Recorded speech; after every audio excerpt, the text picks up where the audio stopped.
प्रिय बंधुओं, धर्म प्रेमी सज्जनों, आज हम आप सभी को बताएंगे कि मुक्ति और मोक्ष में क्या अंतर है। मुक्ति किसे कहते हैं और मोक्ष किसे कहते हैं। सज्जनों, आज का सत्संग बड़ा ही दिव्य और दुर्लभ है, अनमोल सत्संग है। आप सभी को यह पता चलेगा कि असली मुक्ति क्या है, सच्ची मुक्ति क्या है और मुक्ति और मोक्ष में अंतर क्या है। सत्संग बहुत गहरा है। अगर पूरे भेद को आप सभी को जानना है तो आप सभी इस सत्संग को पूरा अवश्य श्रवण करें। साथ ही साथ आप सभी हमारे इस चैनल को भी सब्सक्राइब कर लें। चैनल सब्सक्राइब करने के लिए हम इसलिए कहते हैं कि यदि आप हमारा चैनल सब्सक्राइब कर लेंगे तो हमारे जो सत्संग हैं वो आप सभी के पास आने लगेंगे और आप सभी परमात्मा के दिव्य ज्ञान को जानकर अपने जीवन का कल्याण कर पाएंगे। सज्जनों, सत्संग को श्रवण करने के बाद सत्संग को शेयर जरूर करिएगा लोगों पर। सत्संग ज्ञान का प्रचार करना है आप सभी को भी, इसलिए जितना भी हो सके लोगों पर शेयर करिएगा। इसी संदर्भ में 17 मार्च को होने वाले गुरु दर्शन ज्ञान दीक्षा सत्संग समारोह में सदगुरु के परम भक्त श्री राकेश कुमार गुप्ता जी, जो प्रयागराज की धरती से हैं, इनके द्वारा अति सुंदर दान आया है। बहुत ही विचारवान भक्त हैं, सदगुरु के प्रेमी हैं ये, और इनका पूरा परिवार भक्ति से जुड़ा हुआ है। भक्तिमय वातावरण है इनके परिवार में। सदगुरु के प्रति अथाह प्रेम है। खूब खूब आशीर्वाद सभी को। इन्हीं के साथ भक्त श्री जसवंत सिंह जी, जो कि उत्तराखंड की धरती से हैं। भक्त श्री जसवंत सिंह जी उत्तराखंड की धरती से हैं। सदगुरु के भक्त भी बन चुके हैं। इनके द्वारा भी सदगुरु के भंडारे में सुंदर दान है। भक्तिमय भक्त हैं। जब कभी भी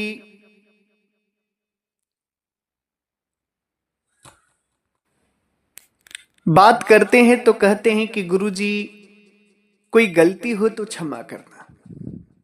भक्ति भी बहुत अच्छी है, प्रेम भी बहुत अच्छा है, सेवा भी बहुत करते हैं, मगर सदैव यही कहते हैं कि कोई गलती हो तो क्षमा करना। अहंकार तनिक भी नहीं है। बहुत ही विचारवान भक्त हैं। खूब खूब आशीर्वाद। सज्जनों, मुक्ति और मोक्ष क्या है, मुक्ति और मोक्ष में अंतर क्या है, बड़ा ही सुंदर विषय है। सबसे पहले हम मुक्ति को जानेंगे कि मुक्ति क्या है। सज्जनों, मुक्ति, इस संसार में मुक्ति को कई तरह से लोग जानते हैं। मुक्ति को लोग कई तरह से बताते, मगर असली मुक्ति शायद ही कोई जानता होगा। कोई कहता है स्वर्ग में जाना मुक्ति है, कोई कहता है जन्नत में जाना मुक्ति है, कोई कहता है देवताओं के लोक में जाना मुक्ति है। तरह तरह से लोग अपनी मुक्ति मानते हैं। कोई कहता है इच्छाओं को मार देना मुक्ति है। मगर आज हम वास्तविक मुक्ति आप सभी को बताएंगे कि असली मुक्ति क्या है। सज्जनों, असली मुक्ति वह है जो आपके सारे दुखों को खत्म कर दे,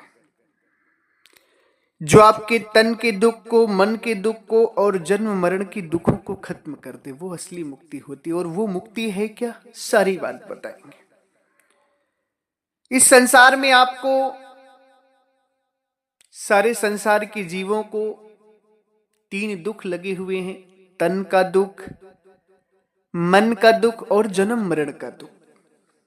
तन का दुख, मन का दुख, जन्म मरण का दुख, 3 दुख लगे हुए हैं। इन तीनों दुखों के अंतर्गत पूरा संसार, पूरा मानव समाज, पशु पक्षी, जीव जंतु, कीड़े मकोड़े सब आते हैं।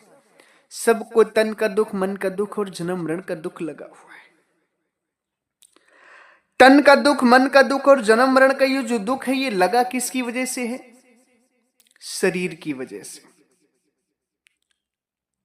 आप ये जो शरीर धारण किए हुए हैं, इसी शरीर को जब आप धारण करते हैं तो जन्म होता है, जब इसे आप छोड़ते हैं तो वो मृत्यु होती है। जब इसमें कोई बीमारी आजारी लगती है तो उसे तन का दुख कहते हैं, और जब इच्छाओं की पूर्ति नहीं हो पाती है तो मन का दुख हो जाता है। जो भी दुख आपको लगे हैं, इन सभी दुखों का जो मूल कारण है वो क्या है? शरीर। शरीर ही मूल कारण है। शरीर धारण करने की वजह से, शरीर से संबंध बनाने की वजह से ये आत्मा दुख पाती है। तो असली मुक्ति क्या है? असली मुक्ति है शरीर से मुक्त हो जाना, जन्म और मरण से उपराम हो जाना। शरीर जो है, जिसको धारण करने से जन्म होता है और जिसको त्याग देने से मृत्यु होती है, इस क्रिया को खत्म कर देना। और ये क्रिया खत्म कैसे होगी? जन्म और मरण की, यानी शरीर धारण करने की क्रिया खत्म कैसे होगी? सज्जनों, इस संसार में ब्रह्म भी शरीरधारी है, ब्रह्मा विष्णु महेश भी शरीरधारी हैं, राम कृष्ण सभी लोग शरीरधारी हैं। ये भी शरीर पकड़ते हैं, छोड़ते हैं, इनको भी तन का दुख, मन का दुख, जन्म मरण का दुख लगा हुआ है। अगर आप इनकी भक्ति करेंगे तो आप शरीर से मुक्त नहीं हो सकते, जन्म मरण से मुक्त नहीं हो सकते, क्योंकि ये भी उसी में फंसे हुए। अगर आपको मुक्ति चाहिए, वास्तविक मुक्ति, असली मुक्ति, जहां आपका जन्म मरण खत्म हो जाए, तो वो बस एक ही जगह है जिसे अमर लोक कहते हैं, सत्य लोक कहते हैं, अगम लोक कहते हैं, अनामी लोक कहते हैं, अकह लोक कहते हैं। अमर लोक यानी परमात्मा सदगुरु कबीर साहब का देश, जहां पर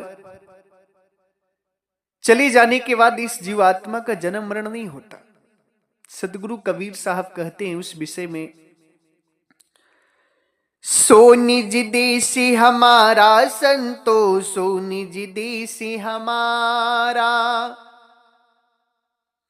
सो निज देश हमारा हो संतो, सो निज देश हमारा। जहां जाए फिर हंस न आवे भव सागर की धारा, सो निज देश हमारा संतो, सो निज देश हमारा। सदगुरु परमात्मा कहते हैं कि हे संत जनों, सो निज देश हमारा, मेरा देश ऐसा है जहां जाए फिर हंस न आवे भव सागर की धारा। जहां जाने के बाद हंस भव सागर में नहीं आता। हंस यानी कि आत्मा, भव सागर यानी कि जन्म मरण 84 लाख योनि, यह संसार। जो परमात्मा सदगुरु कबीर साहिब के अमर लोक देश में चला जाता है, सदगुरु कहते हैं वो फिर जन्म मरण में नहीं जाता, वो फिर 84 में नहीं जाता, वो शरीर छोड़ता पकड़ता नहीं, उसकी मुक्ति हो जाती। क्यों? क्योंकि अमर लोक देश ही एक ऐसा देश है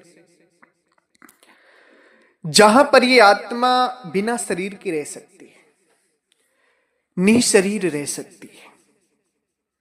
अमर लोक देश के अलावा इस सृष्टि में कहीं भी ऐसा नहीं है, कोई भी ऐसा नहीं जो बिना शरीर के रह सके। केवल परमात्मा सदगुरु कबीर साहब का अमरलोक देश ही ऐसा है जहां आत्मा बिना शरीर के रह सकती है। अमरलोक देश में ना परमात्मा शरीर पकड़े हैं और ना ही वहां आत्मा शरीर पकड़े हैं। परमात्मा भी विदेह है, वहां आत्मा भी विदेह, इसलिए वहां जन्म मरण नहीं होता है। जन्म मरण तो इस प्रकृति में होता है। प्रकृति यानी कि जब आप शरीर धारण करते हैं तो जन्म हो गया, शरीर छोड़ते हैं तो मृत्यु हो गई। शरीर धारण करने के और छोड़ने के बीच में जो भी चीजें होती हैं सब शरीर के माध्यम से दुख मिलता है। तो शरीर से मुक्त होना ही सबसे बड़ी मुक्ति है।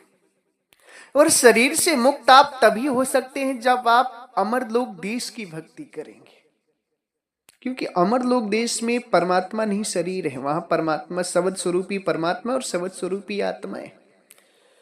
वहां आत्मा को शरीर पकड़ने की आवश्यकता नहीं है। परमात्मा भी विदेह है, आत्मा भी विदेह है। और जब तक आप उस देश नहीं जाएंगे तब तक आपकी मुक्ति नहीं होगी। जब तक आप उस अमरलोक देश को जाएंगे नहीं तब तक आपकी मुक्ति होगी नहीं। असली मुक्ति वही है जो अमरलोक देश चली जाए। अमरलोक देश जाकर ही असली मुक्ति आप प्राप्त कर सकते हैं। सज्जनों, बिना सदगुरु कबीर साहब की भक्ति किए,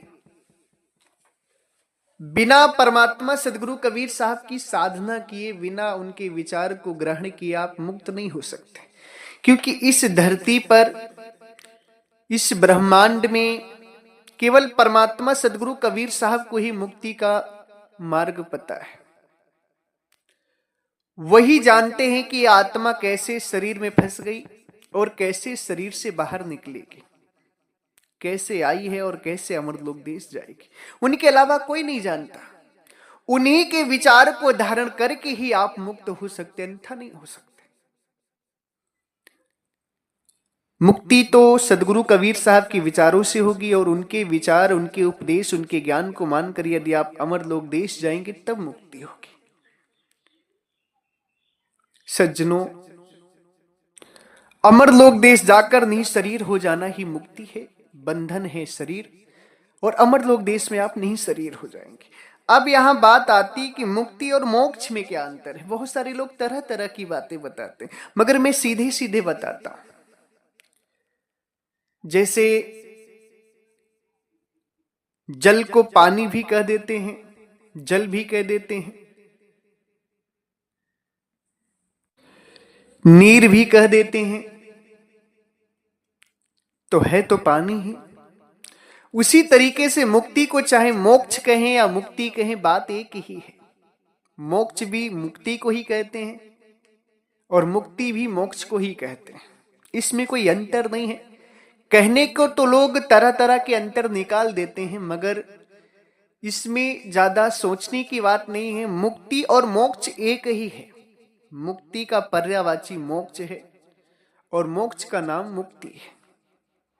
जैसे सर है, सिर को आप कपार भी कह सकते हैं, मूड भी कह सकते हैं, खोपड़ी भी कह सकते हैं, हेड भी कह सकते हैं, तो एक ही, नाम अलग अलग है।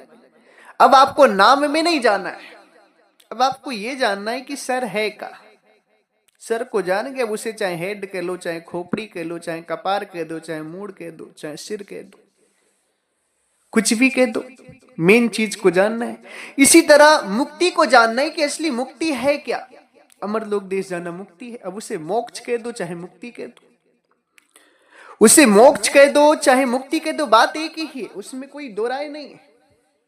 मगर हाँ, कुछ लोग एक्स्ट्रा दिमाग लगाते हैं तो इसमें अलग अलग के अर्थ निकाल देते हैं, मगर नहीं, मुक्ति और मोक्ष एक ही है। मोक्ष पाना यानी मुक्ति पाना, मुक्ति पाना यानी मोक्ष पाना, एक ही बात है। असली मुक्ति को जानना सबसे बड़ी बात है। असली मुक्ति है जन्म मरण से मुक्त हो जाना, और जन्म मरण से मुक्त आप केवल और केवल अमरलोक देश जाकर हो सकते हैं, ऐसे नहीं हो सकते। इसलिए आप सभी अमरलोक देश की भक्ति करें, अमरलोक देश जाने की तैयारी करें। कैसे भक्ति करनी है, कैसे तैयारी करनी है, इस विधि को जानना है। अमरलोक देश जाने की विधि को जानना है तो 17 मार्च को गुरु मिलन सत्संग समारोह गाजीपुर की धरा पर रखा गया है। उसमें अमरलोक देश जाने का मार्ग बताया जाएगा।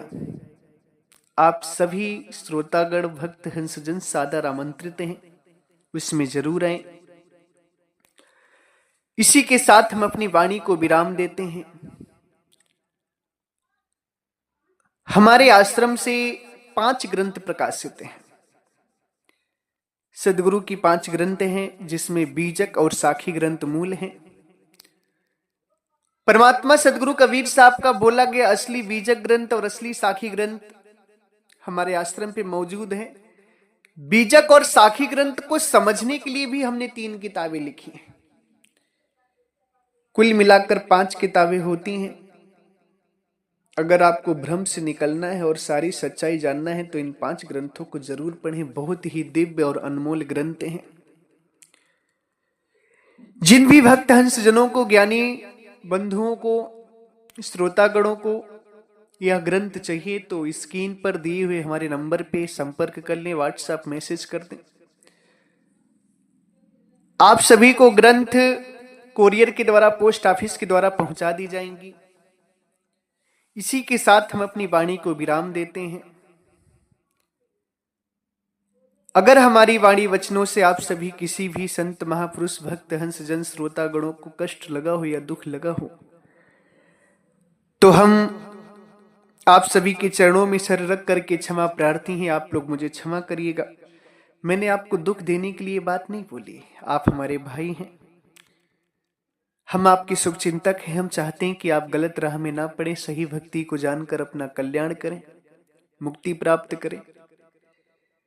हमारी आपसे कोई दुश्मनी नहीं कि हम आपको दुख देंगे या ठेस पहुंचाएंगे। आप मेरे भाई हैं, इसलिए मेरी बातों को विचार करिएगा। और फिर भी कष्ट लगे, दुख लगे तो पुनः आप सभी के चरणों में सर रख करके मैं क्षमा प्रार्थी हूं। इसी के साथ एक बार प्रेम से बोलिए, सर्वव्यापक सर्वपूजनी परम पिता परमात्मा सदगुरु बंदी छोर कबीर साहब को साहेब बंदगी साहेब।